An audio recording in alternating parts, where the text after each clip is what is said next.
nominated for Sportswoman of the Year by Times Radio. Been a huge year for you. How's it all felt?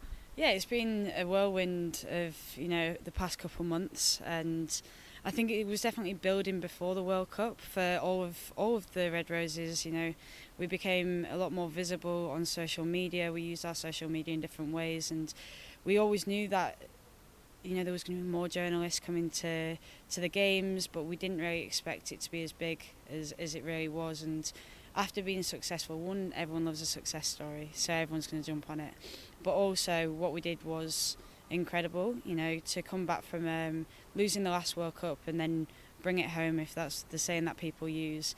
We definitely, did that, and what's come since, it has been a lot of awards nights and been nominations for this, that and the other, and just being in rooms that you never knew that you were going to ever be in. You could never imagine to be in those rooms, but I'm taking it in my stride. I'm doing a lot more shopping for dresses and different outfits, and I'm home.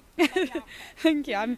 You kind of get used to that side of it, but there's definitely two sides to the rugby player. There's the rugby player that you see on the pitch that is bruised and muddy, and then the rugby player that goes to an award night now that the World Cup's happened, or a charity event, and representing the sport in a different way. Yeah, no.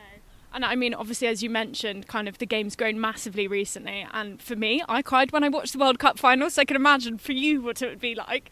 How's it going to be returning back to Allianz after that win? Yeah, I'm very excited for it. I've been back the past few weeks for the men's games, and it was really weird because it was different, and you're a spectator at that point, you're not actually on the field. So I actually said in the weekend, I'm really jealous of the boys that are out there because I want to be down on the pitch. It's an incredible pitch to play on, number one, but the atmosphere when you go to Allianz is always second to none, and I love entertaining. I love the fact that people want to watch us come play rugby. So going back out there, and also playing against Bristol, there's obviously me and Lucy that were there for the World Cup final, but also a lot of the Bristol players are our Red Roses teammates, so as much as there'll be that rivalry, I think there'll also be a really pure moment in the fact that we all know the last time we were here, we were dancing in the middle of a pitch, spraying champagne all over each other. Yeah, no, it's fab. And I mean, on the note, obviously against some of your Red Roses teammates, has there been any kind of chatter behind the scenes, kind of hyping each other up? No, I mean, I saw a lot of the girls in the weekend because they all went to the game, and everyone's life has changed a little bit. Everyone's a little bit busy. I mean, it's good talking points because you've all got something to talk about, and everyone's back playing with their respective clubs at the moment. So just sharing stories and understanding what it's been like since coming back, because everyone's story is slightly different. Yeah. But yeah, there's always going to be that chatter and banter going into games, but Bristol's a little way off at the moment. Yeah. I mean, at the moment, there's only 1 point kind of dividing you in the competition. Obviously, it might change when it comes to the big game, but what does that mean kind of going into this matchup? Well, I mean, you're always going to go into every game with the competitive mindset that you want to win.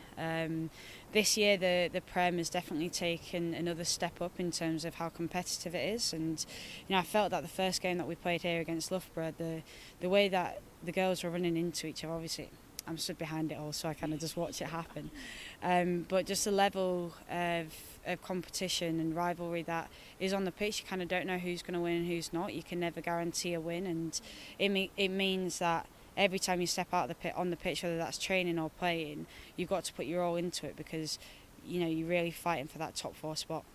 100%. And I mean, there's been huge kind of change when it comes to viewership in the PWR after the Women's World Cup.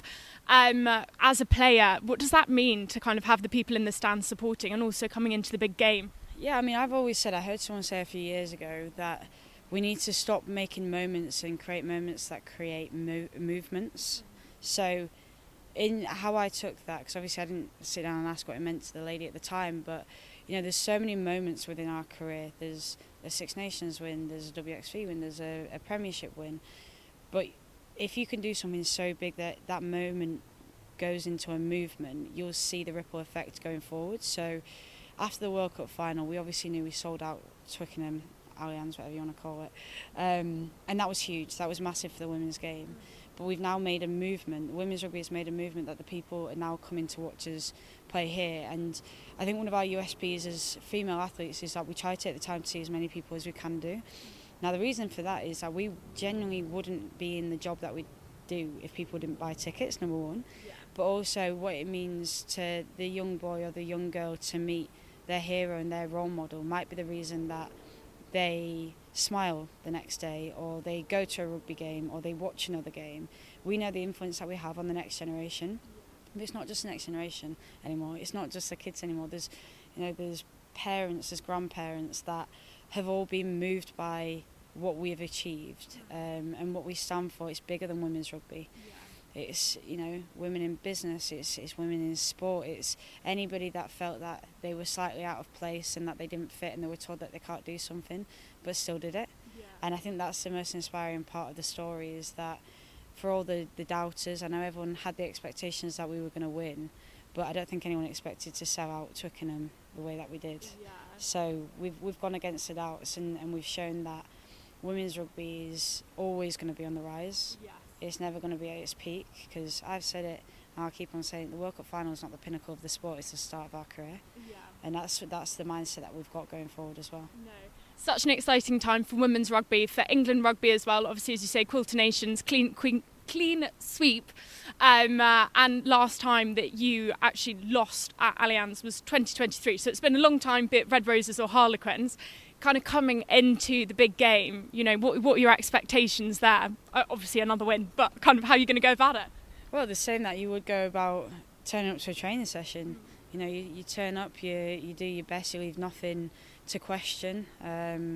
You find roots of happiness within the game, even if your back's up against the wall, and reasons to smile. And that's something that I've really taken forward into this first block of the Prem. We haven't been successful all the time, but I'm finding moments in the game to smile, because the game's growing so quickly that I don't want to miss the moment that we're in right now. I don't want to miss where my feet are, and you've got to find reasons to smile always, because they'll pass before you know it. And then when it comes back to the Bears that you're up against, is there anybody there's a rivalry that you're looking to attack to? Anyone in particular you've got your eyes on? Nah, there's no one. I just hope that Sarah Byrne doesn't break the line. I've got to tackle her. And if there's anything you could say to any of the Bears kind of going into it, what would it be? Don't break the line and don't run over me.